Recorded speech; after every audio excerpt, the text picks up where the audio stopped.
Ah,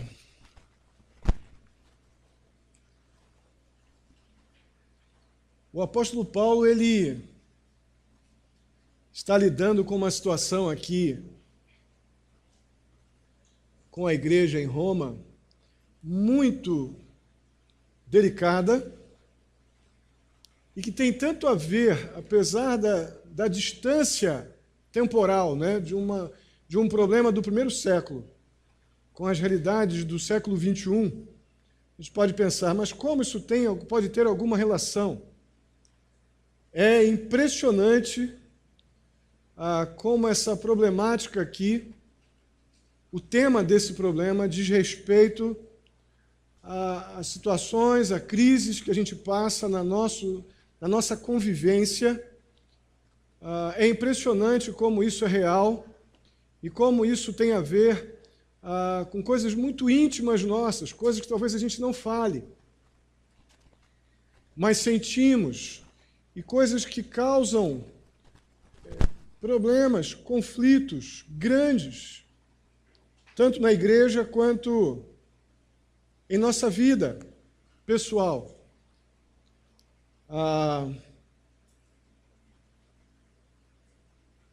Deixa eu dar um pouquinho, antes de lermos o texto propriamente dito, deixa eu dizer para vocês um pouquinho do que está acontecendo. Existe algo aqui que está ameaçando a igreja, que é a igreja de Roma, os crentes, né? Vamos dizer lá, a igreja batista de Roma. A igreja evangélica é melhor. No que diz respeito às liberdades de cada um, ao direito que uma pessoa tem de gostar de amarelo e outro de branco, ao direito que uma pessoa tem de agir de uma determinada forma com aquilo que creu, e outra agir de uma outra forma, talvez até com o mesmo conteúdo da fé que ele recebeu, mas com uma porção diferente, com um volume diferente de informações, e tem hábitos diferentes dos seus por causa disso. Mas ambos são crentes. E nada do que está acontecendo ali, de opiniões diferentes ou alguns hábitos diferentes, por mais espirituais ou práticas espirituais que sejam diferentes, nada atenta contra a sã doutrina. São apenas hábitos, opiniões, convicções diferentes, mas que não atentam contra a sã doutrina. Deixa eu andar um pouquinho para trás, para a gente entender melhor o que o apóstolo Paulo está tratando. Os gregos e os romanos, ali dos dias de Paulo, gentios, pagãos, então, eles acreditavam que espíritos maus, eles tentavam invadir as pessoas, os seres humanos, ao se unir a alimentos que eles pudessem ingerir. E aquelas pessoas que comessem aquelas comidas, então, que tinham alguma ligação com espíritos maus, poderiam estar possuídas por esses espíritos maus, e assim, esses espíritos maus só poderiam ser retirados se fossem oferecidos alimentos ao Deus próprio, ao Deus deles naquele contexto, naquela circunstância. O sacrifício, ele não servia apenas, o sacrifício que os pagãos faziam com carne, eles não serviam apenas para obter o favor do Deus deles, mas servia para purificar a carne da contaminação demoníaca. Os pagãos, gregos e romanos, eles viviam atormentados por essas realidades, dessas hostes demoníacas que tomavam, que assumiam ali o contexto de algum alimento. Aqueles alimentos, então, uma vez que a pessoa comesse, ficava possuído desses alimentos, possuídos por aqueles espíritos maus, e só se livravam, então, desta possessão, fruto a partir de sacrifícios feitos a esses deuses. Essa carne, uma vez descontaminada, Na verdade, esse ofício, esse sacrifício feito aos deuses era para purificar a carne, então, dessa contaminação que eles acreditavam que as carnes poderiam, que as comidas poderiam ter. Aí, então, o sacrifício, ou essa carne, uma vez descontaminada, ela era oferecida ou servida nas festas pagãs, festas bem carnais, em todos os sentidos bem pecaminosos. Essas carnes descontaminadas eram oferecidas. E o que sobrava dessas festas pagãs, com estas carnes descontaminadas por terem sido oferecidas a um deus pagão, o que sobrava disso era vendido no mercado da época. E depois da conversão, os crentes gentios, crentes gregos e romanos, eles começaram a se sentir muito incomodados com comer qualquer alimento trazido do mercado de ídolos, que era o mercado da época. Porque isso, para alguns desses crentes gentios, um pouco mais sensíveis, um pouco mais afetados pela lembrança do tempo que eles levavam uma vida pagã e adoravam a demônios, esses mais sensíveis não queriam comer aquela carne. O nosso texto vai lidar com a ideia onde Paulo e alguns outros crentes mais maduros, eles sabiam que não deviam ficar preocupados com esse alimento que foi, de alguma forma, primeiro oferecido aos ídolos e depois vendidos no mercado. Se você for para 1 Coríntios, capítulo 9, você vai ver que nós vamos ter ali todo um discurso de Paulo dizendo que, olha, não existe esse negócio de divindade maligna tomando pedaços de comida e recebendo isso depois em sacrifício, as pessoas ficam livres da carne contaminada. Isso não existe, esses espíritos malignos não contaminam o alimento. O apóstolo Paulo ensina aos Coríntios, em 1 Coríntios 9. 9 ou 8, eu vou até confirmar aqui. É 8, 1 Coríntios 8. Particularmente aqui nos versos 4 a 6, é esse momento onde o apóstolo Paulo diz, não existe isso, não se prendam à mentira. E é diante disso, dessa questão, dessa problemática, que o apóstolo Paulo ele traz esse assunto, do verso 14, e nós veremos como ele se relaciona conosco, individualmente, e com a nossa vida como igreja. Vamos ler todo esse capítulo 14.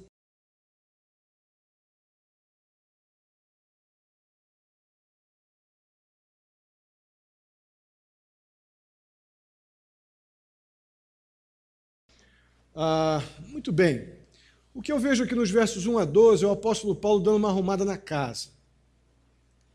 Em primeiro lugar, ele discute se um grupo de crentes mais maduros, que aqui são aqueles identificados como fortes, deveriam receber ou acolher a melhor forma de lidar com esse aceitem aí, seria a tradução acolham. Aceitem, tenham ainda um tom um pouco de piedade, como se eu estivesse fazendo algum favor. E a melhor tradução aqui seriam acolham. Recebam, no sentido de algo que não está tanto numa condicional, mas é que da forma como fomos acolhidos por Deus, acolha. Acolha o que é fraco na fé.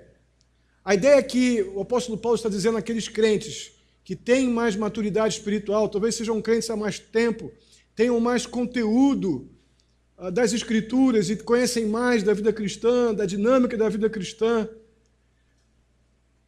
A palavra de Paulo é acolham, não desprezem. Aquele que na revista atualizada, essa palavra fraco vai estar débil. Literalmente quer dizer a pessoa que tem pouco conhecimento das coisas de Deus, pouca vivência cristã, mas é crente, recebeu aquilo que é o fundamento para a sua salvação, crê em Jesus como Salvador, não nega, não crê em deuses pagãos, são gentios convertidos, mas que tem pouca vivência cristã, evangélica, e provavelmente com uma experiência passada sem Cristo, provavelmente muito afetada por esse histórico de devoção pagã. Não obrigatoriamente os débeis ou fracos, aquelas pessoas que têm pouca maturidade cristã, são obrigatoriamente pessoas com uma experiência ruim ou negativa ou desse nível aqui, mas a ideia principal que difere o fraco do forte é com mais uma experiência mais consistente de vida cristã, pelo conhecimento das Escrituras, por uma vivência prática de vida cristã mais amadurecida. E o fraco ou débil é aquele que é um crente no Senhor Jesus, mas pouca convivência com as Escrituras, pouca experiência de vida cristã, e por isso ainda está muito preso a coisas temporais, mas ambos são crentes. Essa é a ideia. E o apóstolo Paulo aqui está exortando esses mais maduros a não desprezarem esses mais frágeis em sua convivência. O apóstolo Paulo está declarando que esse perfil de pessoas precisa ser recebido ou acolhido, mas de forma alguma para ficar sendo contestado. Receba não é para ficar dizendo, você tem que ser igual a mim. Acolha sem discutir assuntos controversos. A ideia de que receba-o e não tente formatá-lo aos seus costumes ou às suas convicções, pelo menos por agora. Por que essa abertura que eu dei no texto e não obrigatoriamente está no texto? Porque o amadurecimento na vida cristã nos leva a compreender coisas que na nossa nova vida, com talvez uma bagagem difícil, passada, temos algumas dificuldades de relacionar. Então, o nível de liberdades cristãs são diferentes, ou liberdade cristã é diferente de uma pessoa mais madura, de uma pessoa crente, mas ainda debaixo de uma influência passada, um histórico passado que a afeta espiritualmente falando.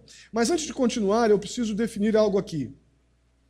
Dois crentes, eles podem discordar sobre coisas, hábitos e convicções temporais, ou seja, coisas que eu agora creio e acho que é boa ou bom, mas que com o tempo pode ser que eu mude de ideia. Dois crentes podem discordar disso, mas nenhum crente deve contestar o fato de que mentira é pecado.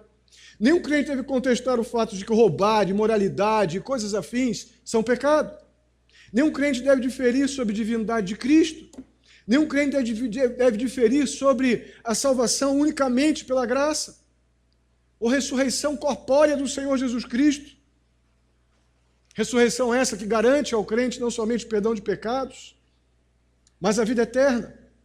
Essas verdades e outras convicções fundamentais da fé, isso é irretocável, são absolutos bíblicos, morais, imutáveis. E não é sobre isso que o apóstolo Paulo está falando. O apóstolo Paulo está dizendo que entre crentes está havendo algum tipo de rejeição e desprezo que não é compatível com a nova vida que ambos receberam da mesma obra de Cristo na cruz, feita por ambos esses grupos.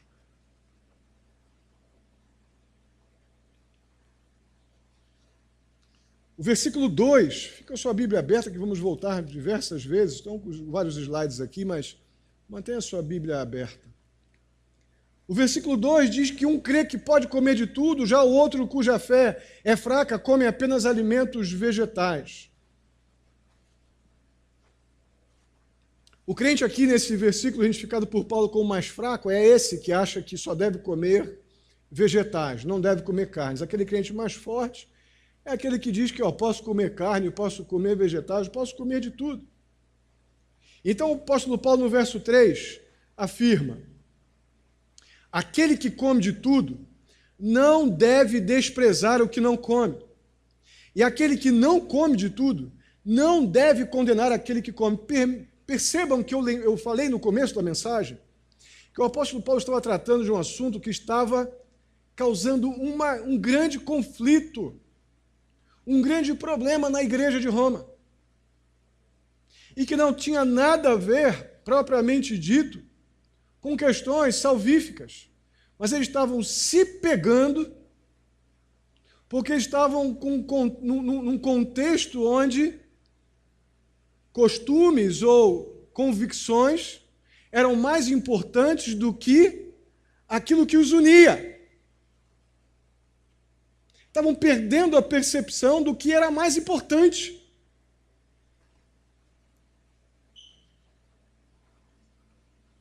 Comer ou não comer certos alimentos, para o crente, não é uma questão moral ou que tem comprometimentos salvíficos. É uma questão de convicção pessoal. É uma questão de liberdade cristã. O cara se sente melhor, mas à vontade eu prefiro não comer, porque me traz lembranças de coisas que eu não gostaria de lembrar mais. E o outro vai citar uma base bíblica. Não, mas o apóstolo Paulo já ensinou lá aos Coríntios, no capítulo 8, que esse negócio de comida infectada por demônio, que depois a pessoa fica tomada por demônio porque comeu tal comida, isso aí não existe. Um está lidando com a sua experiência, o outro está lidando com as Escrituras.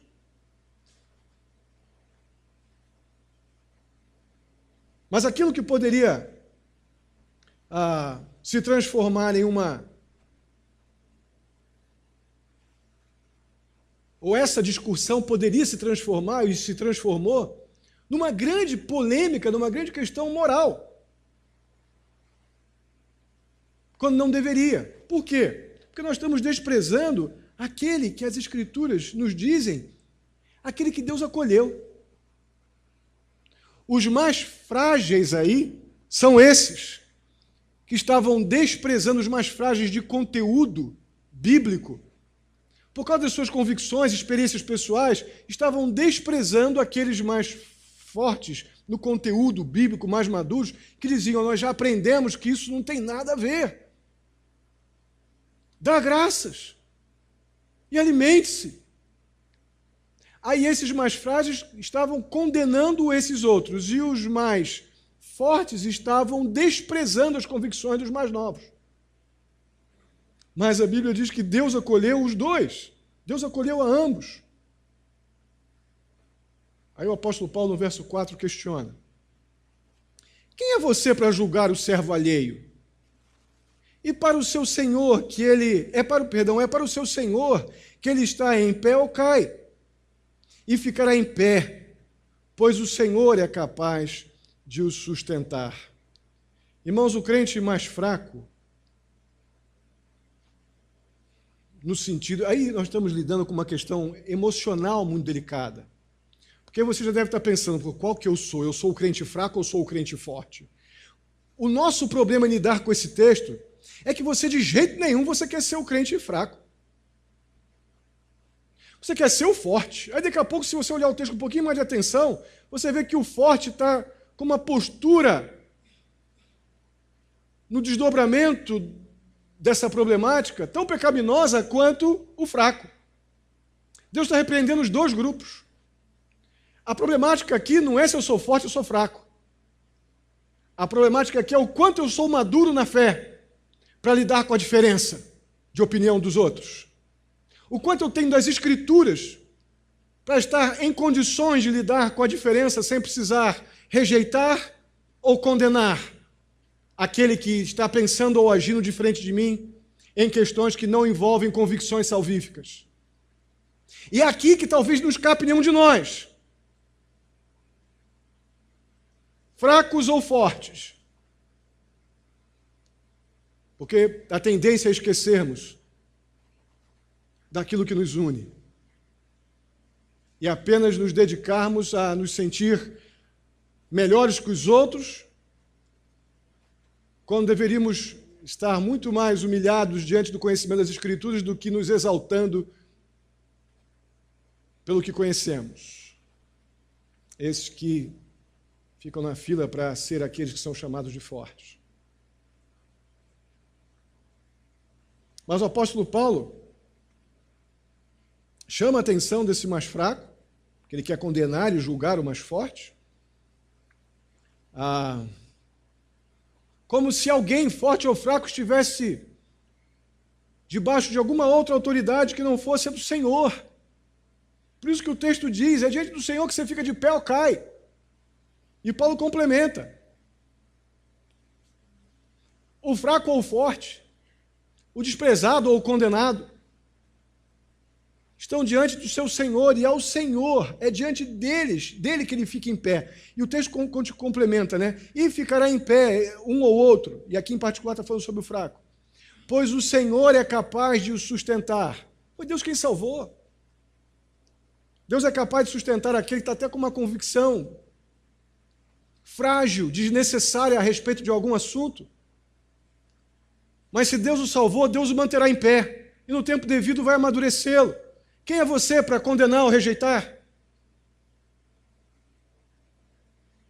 O verso 5, nós vemos: há quem considere um dia mais sagrado do que outro, há quem considere iguais todos os dias. Cada um deve estar plenamente convicto em suas próprias ou em sua própria mente. Paulo começa a discussão aqui de um outro tema. Agora a coisa não é diretamente o que come, mas são as festas, as celebrações pagãs, os dias especiais. E eu não tenho como ler isso aqui e se lembrar das nossas celebrações, né? Principalmente aquelas que têm um cunho completamente antibíblico. Vocês devem ter me ouvido falar, eu jamais é uma palavra complicada, mas eu tomo muito cuidado para não falar, por exemplo, desses dias de carnaval, do feriado carnaval, dizendo que nós vamos para o retiro de carnaval. Não vou para o retiro de carnaval. Ninguém vai pular o carnaval no retiro. Nós vamos para um retiro, um acampamento, no feriado de carnaval. Pastor, que bobagem. É porque a minha mente fraca prefere se proteger de qualquer tipo de confusão, de associação com essa época tão ruim para as pessoas, tão danosa. Talvez um crente mais forte fale que vai para o retiro de carnaval, tranquilo. Mas essa é uma coisa que realmente me incomoda, que é uma data muito usada pelo demônio para afligir e causar destruição na vida de muita gente. A Páscoa, não, a Páscoa é do morte e ressurreição de Jesus. Mas tem o coelhinho da Páscoa também, né? E muitas pessoas acabam não conseguindo lidar com essa época da Páscoa sem relacionar imediatamente ao ovinho da Páscoa. Quando o ovinho não tem nada a ver com Páscoa. O ovinho é de chocolate e coelho não põe ovo. Mas nós ficamos presos a essas datas como se elas determinassem algum tipo de valor espiritual extra por estarmos convivendo com essas celebrações dentro dos costumes dos nossos dias. Não deixa de ser um pouco dessa problemática.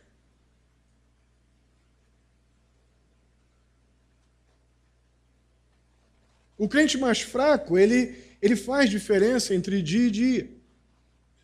O mais forte, ele julga todos os dias iguais. Aí eu lembro também, quando eu refleti nessa mensagem sobre a questão do sábado, né? O grupo lá religioso que guarda o sábado, mas não guarda um monte de outras coisas, mas guarda o sábado. E outro, aquele que tem um conhecimento maior das Escrituras, sabe que dia e dia, todo o dia é do Senhor. É mais ou menos nessa dinâmica que as coisas estão acontecendo aqui. Mas o apóstolo Paulo, de forma muito interessante, ele não toma um partido direto nesse tema, mas ele deixa muito claro no que diz respeito a convicções individuais, que cada um cuida da sua vida. Sobre o que eu mencionei agora do grupo religioso que guarda sábado, eles guardam sábado salvificamente. Então há um grande erro aí, há pecado nisto. Da mesma maneira que eu deixar cabelo crescer, roupa crescer, por causa de santificação, ou usar terno por causa de santificação. Há um grande erro doutrinário aí, é pecado. Eu estar procurando obras para estar mais bem representado diante de Deus. Mas não é nesse ponto que está sendo trabalhado aqui. O ponto trabalhado aqui é que as pessoas têm direito de ter convicções que não envolvam questões salvíficas ou doutrinárias, ensinos fundamentais da fé bíblica, de pensar assim ou assado e não ser obrigatoriamente pecado. E o apóstolo Paulo deixa bem claro, sobre esse assunto, quanto a datas, eu não vou nem me meter, porque cada um deve cuidar da sua vida.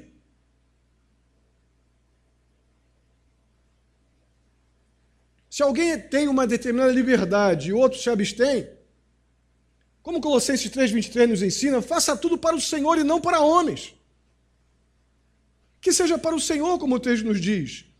E não, principalmente, irmãos, para tentar convencer o irmão que eu estou certo e ele está errado em questões não salvíficas, em questões apenas de forma, em questão apenas de opinião ou convicções temporárias, que podem, possivelmente passarão à medida que amadurecemos na fé.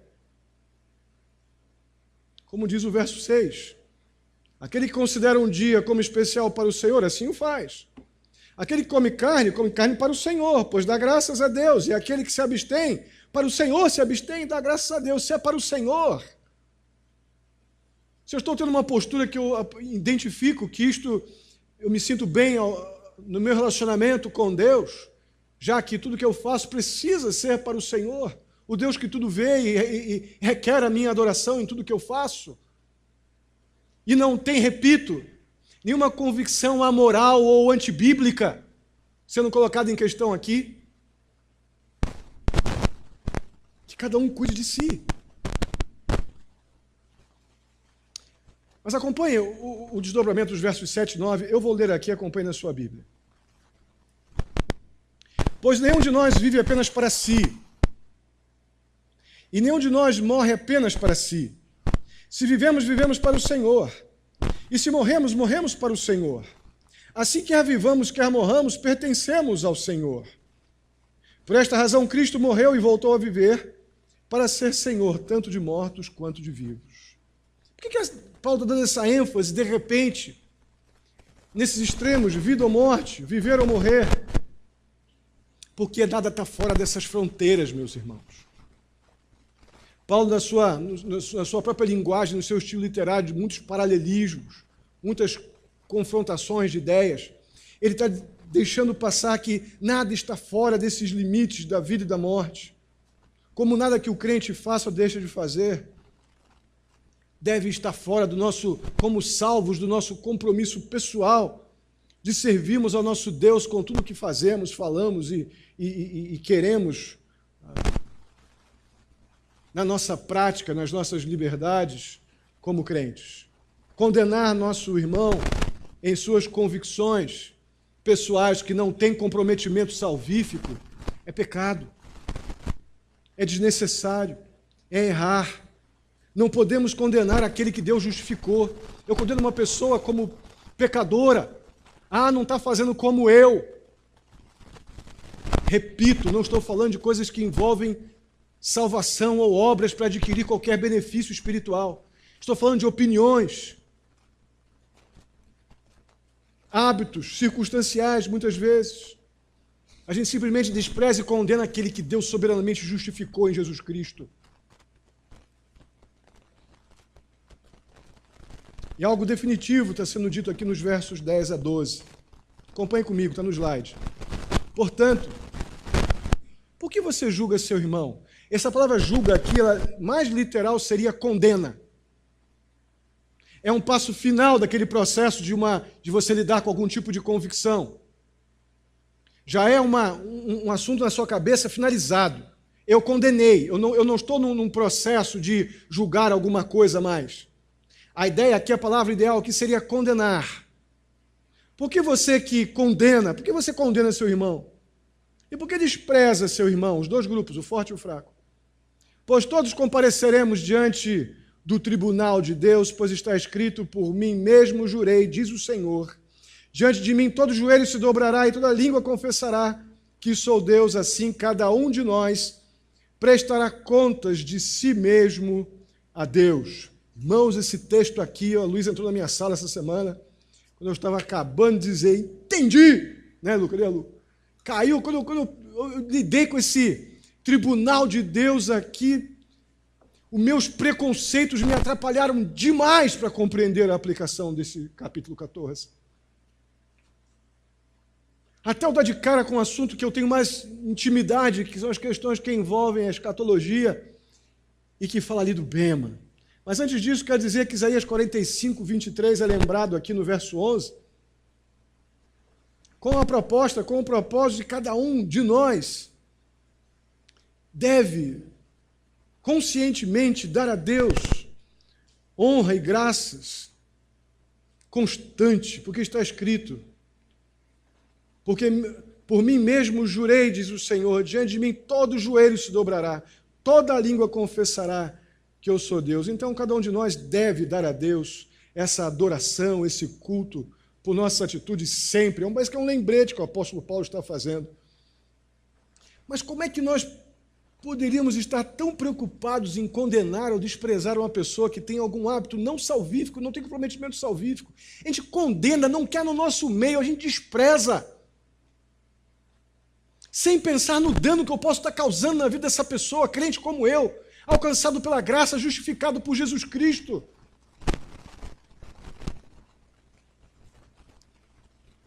Isso não é nossa tarefa, não fomos chamados à condição de salvos por causa disso. E digo mais, todos nós, os crentes, aqueles fracos e os fortes, os mais maduros e os mais débeis, como a palavra que está sendo usada aqui pelo apóstolo Paulo, todos nós estaremos diante de Deus como nosso juiz. Irmãos, quando eu bati, eu já li esse texto tantas vezes, quando eu li uma, duas, três, voltei, tribunal de Cristo, tribunal de Deus. Eu fui lá olhar nos textos lá, se essa palavra era realmente a mesma palavra que nós vemos lá em 1 Coríntios 15, 32. Não é 15, 32, não estou lembrando. 1 Coríntios eu não lembro o endereço agora. Será que a mesma palavra é o bema? É o tribunal de Cristo? É aquele que só comparecerão os crentes? E lá terão as suas obras julgadas. Aquilo que for palha, feno ou madeira vai queimar. Aquilo que for ouro, prata e pedra preciosa vai passar pelo fogo. E é somente o Supremo Juiz que vai fazer esse juízo. E ali não é um tribunal mais de condenação. Ali é dos crentes. E é a mesma palavra que está sendo usada aqui. E nós ousamos desprezar as pessoas, condenar as pessoas,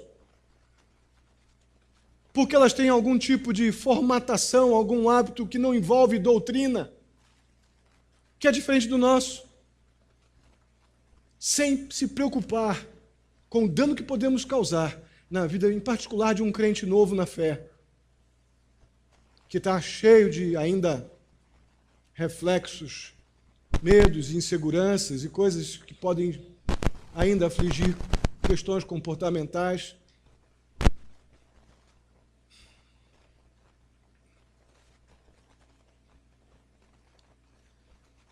Segunda parte desse trecho de Romanos 14, que vai agora dos versos 13 ao 23, depois do apóstolo Paulo botar ordem na casa, ele começa a remover, então, as pedras do caminho. Ele começa um processo de remoção de pedras do caminho. O apóstolo Paulo insiste que os crentes devem, verso 13, devem deixar de condenar uns aos outros, ou julgar, usando o texto nosso da NVI. E no lugar disso, façamos o propósito de não colocar pedra de tropeço ou obstáculo no caminho do irmão. Irmãos, a minha grande preocupação aqui, quando eu era lá do meu tempo no Rio de Janeiro, que minha origem é neopentecostal, apesar de ser de igreja congregacional, que é uma denominação tradicional, mas ela entrou no movimento neopentecostal e eu vim dessa geração. O que é que nós dizíamos das pessoas que ficavam apenas lendo a Bíblia com seus cultos mais silenciosos e poucos gritos, mãos e pulos e línguas e profecias? Aqueles que não faziam isso julgávamos como carnais, estavam presos na letra. Quantas vezes eu falei isso? Quantas vezes eu condenei essa turma? Muitas vezes. Por outro lado, aqueles que lidam, que entendem a suficiência das Escrituras, se dedicam a conhecer mais o Senhor e gastam-se em conhecê-la e em vivenciá-la. Não condenam esses que lidam com essas manifestações externas com pouco conteúdo bíblico, mas por sua vez não querem perto de você. Você e os mais fortes, esses então não querem esses perto de você. Como é assustador o fato de que nós somos capazes disso. Pessoas crentes que vão estar no bema, juntas, que o Senhor acolheu, e a gente miseravelmente ou despreza ou condena. O motivo dessa exortação não é nos tornar os bonzinhos de plantão. O motivo dessa exortação, eu tenho absoluta convicção, que é para aumentar a nossa convicção nas verdades bíblicas, que não é por atos externos, não é por hábitos circunstanciais, não é por modismos, por formatos de igreja, que você é mais salvo ou menos salvo, mais crente ou menos crente. O que devemos ter em mente é o que vai nos levar a uma vida mais madura na fé, sem dúvida alguma, a ter liberdades cristãs que não vão causar dano à vida do outro e vice-versa. É o fato de eu estar absolutamente fundamentado nas Escrituras, e não nas minhas conveniências ou nas conveniências de alguém. Isso é que é determinante. Por isso o apóstolo Paulo começa a lidar com as questões das pedras que temos que retirar do caminho. E a ordem é: deixe de julgar os outros. E façamos o propósito de não colocar pedras de tropeço ou obstáculo no caminho daquele novinho na fé, que venha com práticas e hábitos, formatos, roupagem, cabelo e aparências, que talvez não se adequem, ou nós não estejamos acostumados a lidar com certos formatos, mas se o Senhor o acolheu, acolha ele também. Acolha e o ajude a crescer.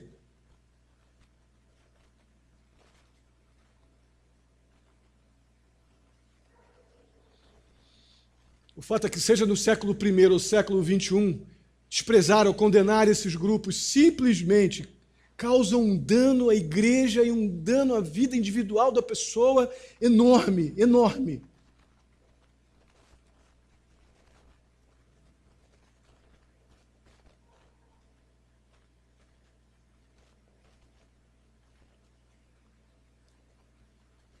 No verso 14, diz assim: como alguém que está no Senhor Jesus, tenho plena convicção de que nenhum alimento é por si mesmo impuro, a não ser para quem assim o considere.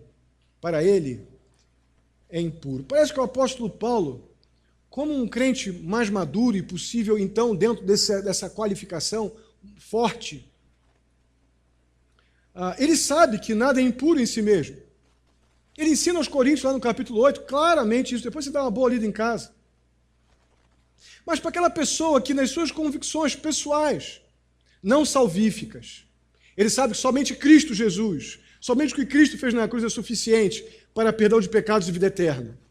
Mas por questões pessoais, de foro íntimo, emocionais talvez, ele acha que aquilo é impuro. Então, se ele acha que aquilo é impuro, aquilo vai ser impuro. Para ele, pelo menos. Se isso não compromete questões salvíficas, o que você tem a ver com isso? Você mais maduro. Vai ajudar esse irmão a crescer no tempo devido, sem desprezá-lo. Em contrapartida, no verso 15, diz lá: se o seu irmão se entristece devido ao que você come, você já não está agindo em amor. Por causa da sua comida, não destrua seu irmão, por quem Cristo morreu. Irmãos, o fato de você, um crente mais maduro, que tem mais conteúdo bíblico e tem mais experiência na fé, que você entende biblicamente que não há problema nisso ou naquilo, aqui no contexto aqui é o problema da comida vendida lá depois de ser purificada pelo sacrifício num templo pagão. Se você entende que aquilo não é problema, mas tem um irmãozinho na fé que chegou agora, que crê em Jesus Cristo, se para ele é impuro, irmão, se isso entristece seu irmão, se isso causa dano ao teu irmão mais novo, não come. Se o seu irmão se entristecer devido ao que você come, você já não está agindo por amor. Se você come apenas para afrontar o outro, para dizer que você é bom e o outro é ruim, que você é o espiritual e ele é o carnal, porque ele tem um hábito que não tem comprometimentos salvíficos e você está recriminando ele ou desprezando porque você não quer que ele faça do teu jeito. E não tem nem o teu nem o dele um comprometimento, você sabe, salvífico. A Bíblia diz que você não está agindo por amor. Aquele amor que vimos lá na segunda parte de Romanos 13. Aquele amor de 1 Coríntios 13, que não busca os seus próprios interesses. O amor de Deus que devemos exercitar.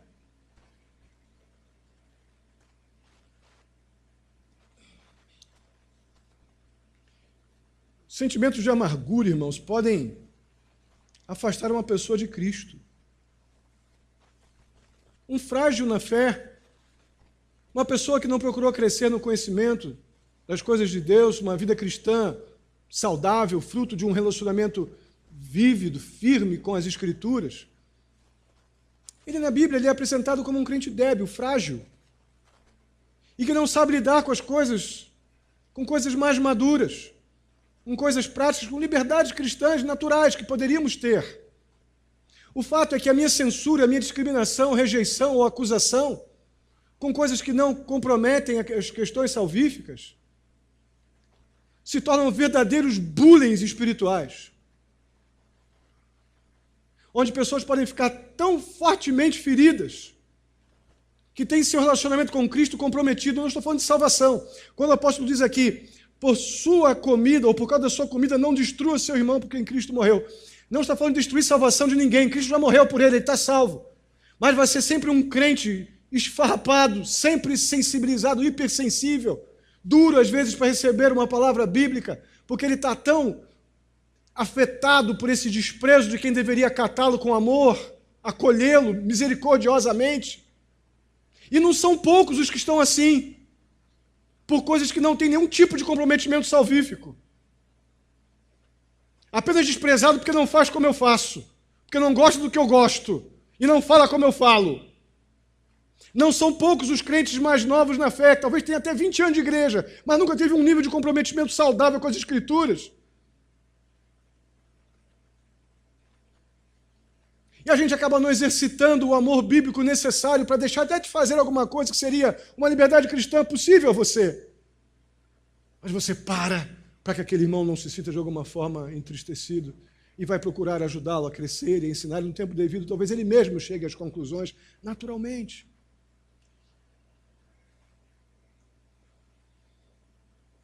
Vamos dar uma olhadinha nos versos 16 a 18. Acompanhe comigo a leitura. Aquilo que é bom para você não se torne objeto de maledicência, pois o reino de Deus não é comida nem bebida, mas justiça, paz e alegria no Espírito Santo. Aquele que assim serve a Cristo é agradável a Deus e aprovado pelos homens. Basicamente, isso aqui é um resumo do que nós estamos vendo até agora. O que é bom para mim não deve trazer mal para o outro, não é possível.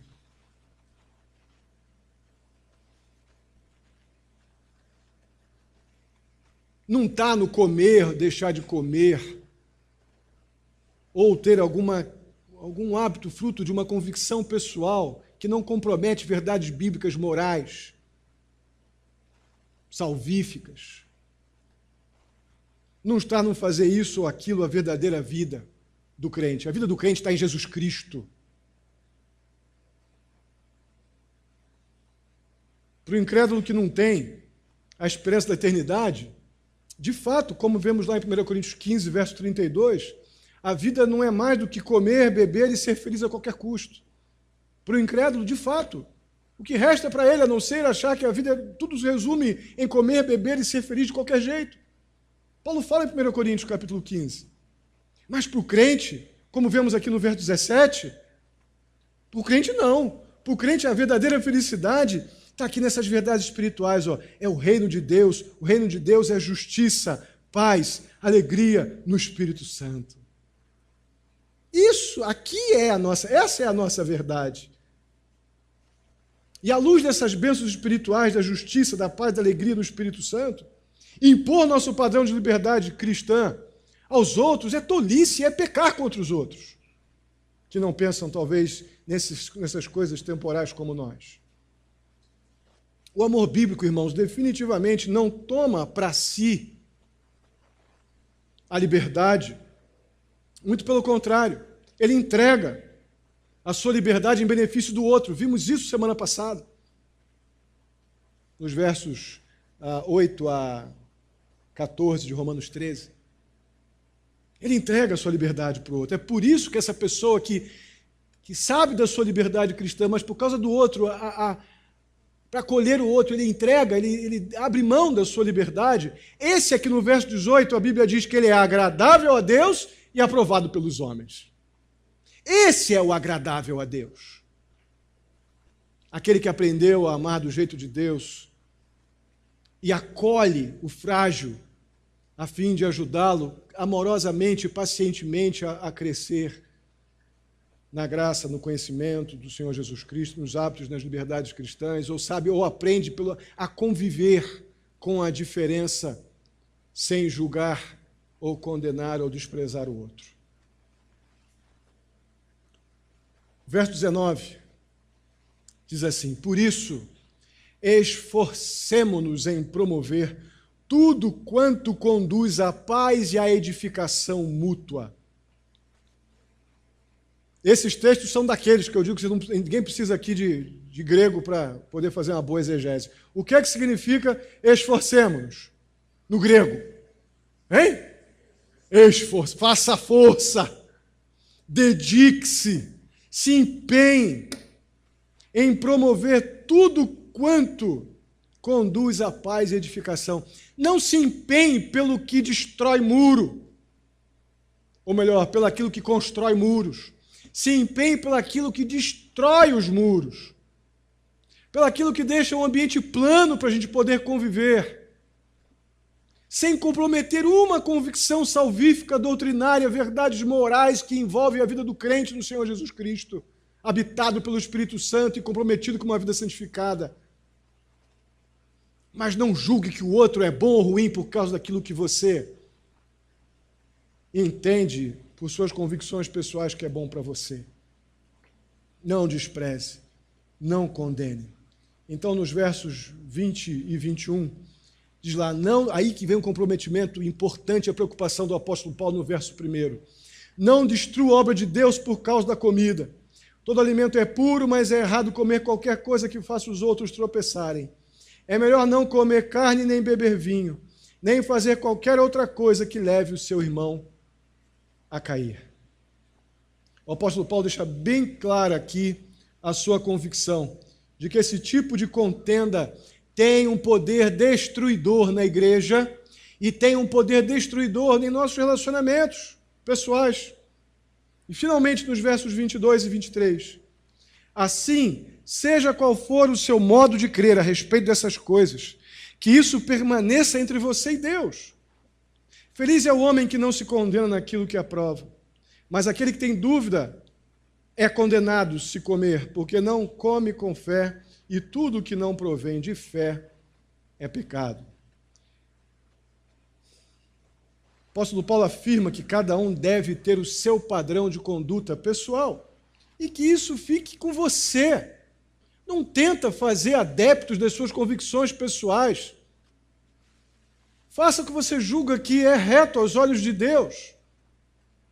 E não tenta fazer as pessoas iguais a você nessas questões de opiniões e convicções pessoais, criando um ambiente de isso aqui, aqui são os fortes que fazem assim, ali são os fracos que fazem assado.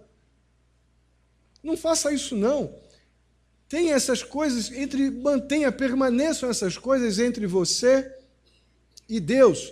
Mas o apóstolo Paulo deixa muito claro também que nós precisamos de uma base adequada para formular nossas opiniões. E, meus irmãos, a base adequada para formular nossas opiniões não são os conceitos de mundo, não são as conveniências de um mundo que jaz no maligno, numa teologia da libertação, numa teologia da prosperidade. Não, as nossas convicções e nossas opiniões, elas devem estar formadas, nossos hábitos devem estar fundamentados nas verdades bíblicas que temos aprendido. E não na opinião, naquela igreja faz. O apóstolo Paulo vai nos exortar sobre isso daqui a pouco, eu vou chegar lá.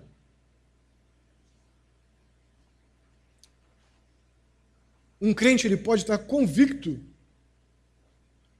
de algum pecado apenas na sua consciência, como no caso daqueles crentes pagãos lá dos dias de Paulo, que não queriam comer a carne porque tinham lembranças daquela carne ser sacrificada a ídolos e foi vendida depois de ter sido sacrificada ou purificada, enfim, no altar pagão. A gente pode estar até convicto de algum pecado ou não pecado, mas não pode haver pecado naquilo que uma pessoa se condena ou vice-versa.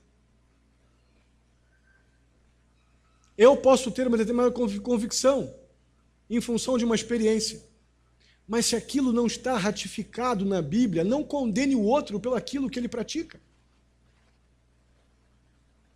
Por isso que o apóstolo Paulo diz, não há pecado naquilo que eu não me condeno. Então, mesmo que o frágil diga que eu estou fazendo algo que ele julga que é pecado, a Bíblia diz que não. A questão é que tem o vice-versa. Então, eu preciso de convicções bíblicas para poder fazer essa afirmação. Há muitos anos atrás, eu creio que eu tinha uns 20... Acampamento no Amobre, quantos anos eu tinha? Recém-casados, né? Uns 25, 24. Né? E eu cuidava de adolescentes lá no acampamento, lá no Rio de Janeiro. Eu já pregava lá com os meninos, tal. Uma vez eu estava fazendo minha devocional e meu pastor apareceu lá. Eu falei para ele, pastor Hélio, olha como esse texto aqui é profundo, não há pecado naquilo que não me condeno. Aí meu pastor me pegou pelo braço, olhe bem esse versículo. Cuidado, a interpretação errada dele pode trazer grandes acidentes. Por causa disso. Porque a referência para eu me condenar ou não é se está na Bíblia aquilo que eu me condeno ou não. Agora, se eu condeno um outro dizendo que ele, por não ir de terno à Bíblia, à igreja, ele é pecador e vai para o inferno, isso é um dano que pode estar causando na vida da pessoa. Dramático. Agora, se eu estou praticando alguma coisa porque a Bíblia diz que não é pecado, então não há por que também ser desprezado ou condenado. Então a nossa referência para as nossas convicções qual é? Onde está? Nas Escrituras. Eu quero destacar realmente esse verso 23. Mas aquele que tem dúvida é condenado se comer, que é o contexto da discussão de Paulo, porque não come com fé. E tudo que não provém da fé é pecado. Irmãos, o crente imaturo, esse mais fraco, ele é advertido a não agir com dúvida. Não age pela dúvida, não. Ou seja, não age porque você viu o outro fazer. Não faça isso. Agir sem convicção sincera, convicção de fé. E fé só pode ter nas Escrituras. Sem agir com confiança naquilo que você está fazendo como algo que é aceitável a Deus, é o que está sendo chamado aqui de agir em pecado. Então, se você não age por convicções bíblicas, se as suas decisões elas são moldadas por circunstâncias temporais mas que você tem dúvidas se elas têm algum comprometimento bíblico, doutrinário, é melhor não fazer do que você fazer porque está copiando outro. Estou copiando outro da igreja de tal lá que lá pode. Você tem convicção de fé de que na Bíblia, que você lê aqui, na mesma Bíblia que ele diz lá, que ele lê lá, e ele diz que lá pode, e você na tua Bíblia vê aqui que a Bíblia condena, você vai fazer porque ele faz? Então você está em pecado sim, porque a Bíblia diz que agir sem fé, sem convicção firme e doutrinária é pecado. E não agir por imitar o outro, fazer porque o outro fez.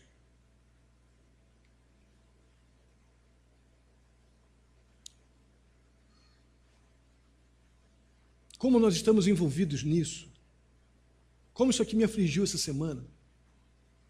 Porque nós estamos tão envolvidos nessa ideia de querer ser o forte, não querer nunca ser o fraco, que a gente esquece que fraco ou forte são fases da nossa vida. E a maneira como eu vou lidar com isso depende do quanto eu estou relacionado com Deus e com a sua palavra.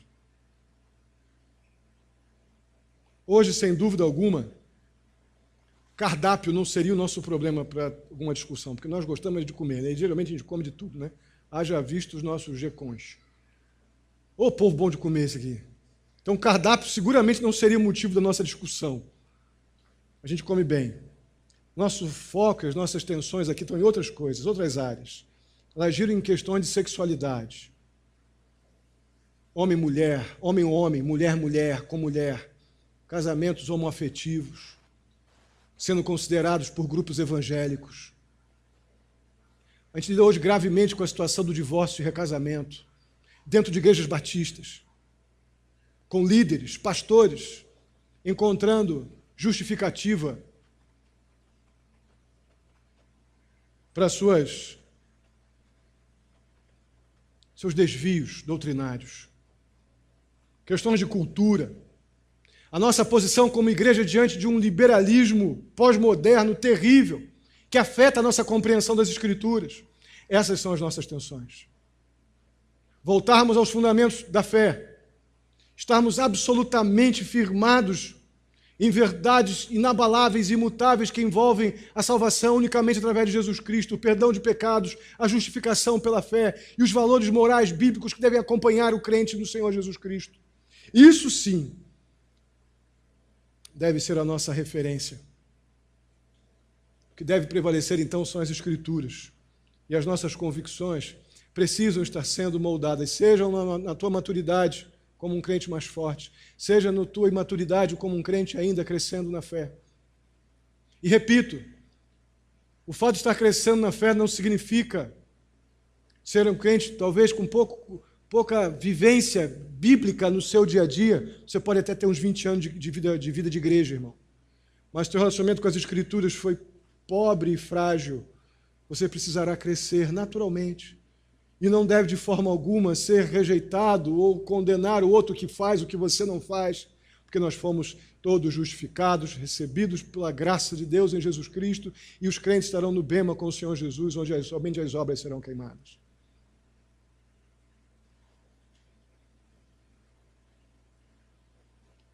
De forma alguma eu estou dizendo que o que falta para mim ou para você, para ser um crente de convicções bíblicas, é você fazer um curso teológico. De forma alguma eu estou afirmando isso. Mas eu estou reproduzindo o que o apóstolo Paulo afirma, o que nos torna crentes maduros, fortes, que ajudam outros a crescer também. Vamos ler juntos, é um texto meio grande, mas 1 Coríntios capítulo 9, segunda parte do verso 1 até o verso 3, depois o verso 13, está aqui, estão ajuntados. Vamos ler juntos. O conhecimento traz orgulho, mas o amor edifica. Quem pensa conhecer alguma coisa ainda não conhece como deveria, mas quem ama a Deus, este é conhecido por Deus. Portanto, se aquilo que eu como leva o meu irmão a pecar, nunca mais comerei carne, para não fazer meu irmão tropeçar. Irmãos, é por aqui o caminho da vida que nos leva a um progresso natural, de estarmos sendo referência para outros, trazendo pessoas a Cristo pelo bom testemunho de Cristo, ajudando outros crentes na caminhada da fé a crescer sem nenhum tipo de bullying evangélico que muitos acabam fazendo as pessoas sofrerem depois de terem vindo a Cristo quando Deus os acolheu. Que Deus nos dê a capacitação da sua graça para lidarmos uns com os outros como Ele lidou conosco. Amém? Vamos ficar de pé e vamos orar.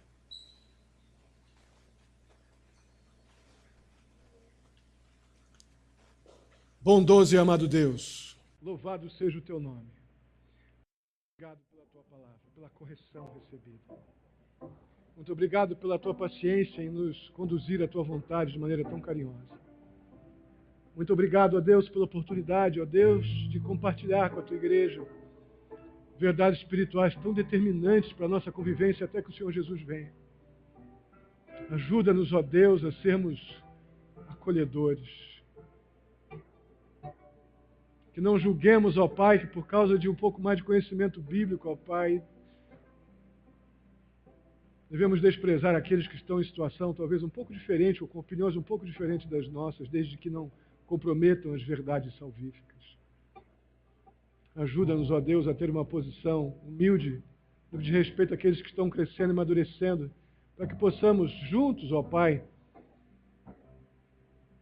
nos envolver com tão gostosas liberdades bíblicas que temos, uma vez libertos da escravidão do pecado por Cristo Jesus. Ajuda-nos a ter sabedoria, discernimento para lidar com esses assuntos. Muito obrigado, ó Pai, muito obrigado. Eu peço a Ti, em nome de Jesus, pelo aquele que aqui está, ó Pai, talvez lembrando de uma pessoa que foi talvez condenada nas suas avaliações, ou julgada, ou desprezada, ou está sendo neste momento tratada de uma maneira contrária àquilo que ouvimos nesta noite. Eu peço que haja, ó Pai, uma mudança de mente, uma mudança de coração, e que possamos, ó Deus, nos aproximar um do outro, ó Pai, em consequência do amor, da salvação que recebemos através de Jesus Cristo. Se há alguém aqui nesta noite, ó Deus, que entrou carecendo, ó Pai, carecendo de uma mudança, carecendo, ó Deus, de uma mudança de mente, uma mudança de coração. Ó Pai, em nome de Jesus, seja nas áreas relacionais entre nós, seja no nosso relacionamento contigo, eu peço em nome de Jesus que haja confissão de pecados agora, que hajam recomeços, ó Deus, que haja essa paz gostosa do Senhor, que possamos estar entre aqueles que, por causa desta comunhão desejável contigo, ó Pai, estão aqui, entre aqueles que estão sendo aprovados por Ti, restaurados por Ti, renovados pelo Senhor. Leva-nos em paz debaixo da Tua graça, do Teu cuidado, da Tua provisão. Sei com a nossa semana, ó Deus, precisamos do Senhor. Nos dirige, nos conduz, nos ensina. Nos ajuda a Te buscar o tempo todo, ó Deus, que em tudo Te adoremos. Assim eu Te peço, ó Pai, lembrando dos enfermos, ser com cada um. Cuida, ó Pai, daqueles que não estão aqui por enfermidade, restaura, dá saúde. Ser com aqueles que não estão aqui por causa de algum tipo de endurecimento do seu coração. Ó Pai, em nome de Jesus, quebra o coração endurecido, ó Deus, restaura a vida do enganado, do perdido e traz de volta para o Senhor. Assim eu Te peço, ó Pai, muito agradecido, em nome de Jesus. Que a graça do nosso Senhor e Salvador Jesus Cristo, o amor de Deus, nosso amado Pai, a comunhão e a consolação do Espírito Santo esteja sobre a vida de cada um de vós, queridos irmãos, hoje e até a vinda do nosso Senhor Jesus Cristo. Amém e amém.